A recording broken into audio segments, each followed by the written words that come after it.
Guruji, I want to begin by asking you about, like I said, the issues and the narratives around Dalits, the public discourse around Dalits. So much has been said and done in the name of Dalits. So I wanted to understand from you, do you see any problems in some of these narratives over the decades? And how have these issues changed after 2014? No, no, certainly. You see, whenever we speak about Dalit issues, the mainstream media or the intelligentsia, they try to restrict it merely as an issue of reservation or representation. That is absolutely not the case. What we have seen is that in the course of the last 7 decades, the sort of nexus that existed between the intellectual establishment and the ruling Congress party, they tried to propagate one narrative, which was precisely this, that whenever you try to speak about caste, it's about atrocity, it's about reservation, it's about doles, it's about populist measures.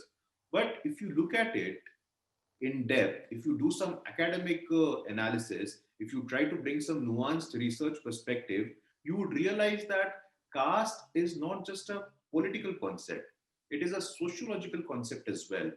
We agree that historically there has been a section of our society who have been at the receiving end, who did not enjoy the patronage of power, the patronage of property, and by and large, they were also excluded from the so called social prestige issues. So it is certainly an issue, but never we saw an attempt to manipulate and take advantage out of these social fault lines. So there is where come the issues of Dalits, which have obviously been on the center stage since the making of our constitution. As we are aware that the chairperson of the drafting committee of the Constitution of India, Dr. B.R. Ambedkar, he was a foremost legal thinker. He was a social thinker. He was an eminent economist. He was an eminent anthropologist, an intellectual, an institution in himself. But you see what the Congress party did. The Congress left intelligentsia, like I said in my opening remarks, in their quest to perpetuate, to promote only one Nehru Gandhi dynasty, they did a great amount of disservice to these great men and women of India. People with great vision, foresight. I would, by your medium of Festival of Bharat, request all the youngsters, request all the thinking citizens of our society and the country and across the world that we must read the debates, the assertions, and the arguments that has gone into the making of our constitution. The Constituent Assembly debate is in itself a reflection of our diversity. It's a reflection of our appetite for diverse opinions and perspectives, and at the same time that we can coexist with such diversities. So when we say unity in diversity, it is not just a slogan, it is not just a rhetoric, but a commitment and a way of life for us. So that is which is extremely important. Like I said, Congress party did a great amount of disservice. The Congress left intelligentsia specifically. They did not explore, they did not attempt to academically explore the multiple dimensions of Baba Sahib Ambedkar, and that was unfortunate. It was only in the last few years that we have seen the monuments, the Panchdeep scheme of the government of India, that the monument related to the memories of Baba Sahib Ambedkar, we are trying to institutionalize them, we are trying to pay our homage to them, and it plays a significant role. When you speak of the Dalit imagination today, it is not just of assertion. The new Dalit imagination, the new Dalit India, the new Dalits of India, which I obviously talk about in many of my previous presentation as well, it is both assertive and accommodative. So the problem with the present generation is that a majority of them believe that Dalit issues, he or she is only going to talk about reservation. It goes much beyond that.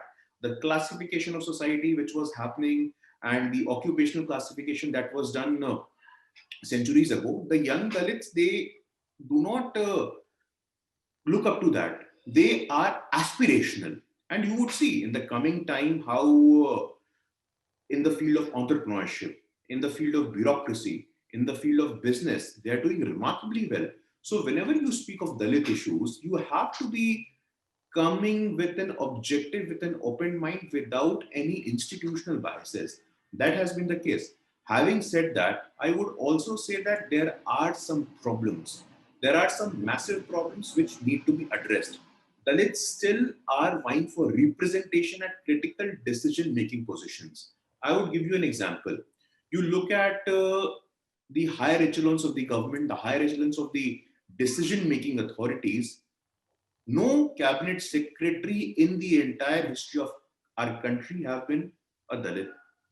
No foreign secretary, which is apparently the highest position in terms of foreign policy, has been a Dalit. So this is something which is deplorable. And it was only after this government that Honorable President Ramnath Kovindji, who comes from a disadvantaged community, was given a position. People say that it was K.R. Narayanan, but he converted to Christianity. So there is a different debate on that. But yes, Dalit issue is a comprehensive issue.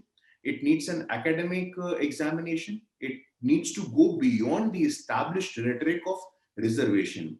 There are some cultural moorings, there are some festivals, and in my previous presentations as well, I have said that Dalits are more Hindus than the upper caste Hindus. Like the allegations come upon us, I can cite millions of such examples.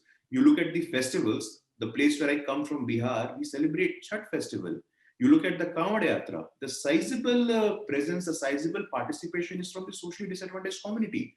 So this nexus, this narrative of that Dalits are anti-India, Dalits are anti-Hindu, this is futile, baseless, and just a figment of imagination. Dalit issues needs academic examination and needs to go beyond the established rhetoric with an inquisitive approach. Okay. Thank you so much, Guruji. That was very insightful. Namaste. We hope you enjoyed this Chitti Media content. Please remember to subscribe to us and switch on the notifications for this channel. For our other social media links, more content, and to support our work, please visit citti.net. Dhanyavad. Namaskar.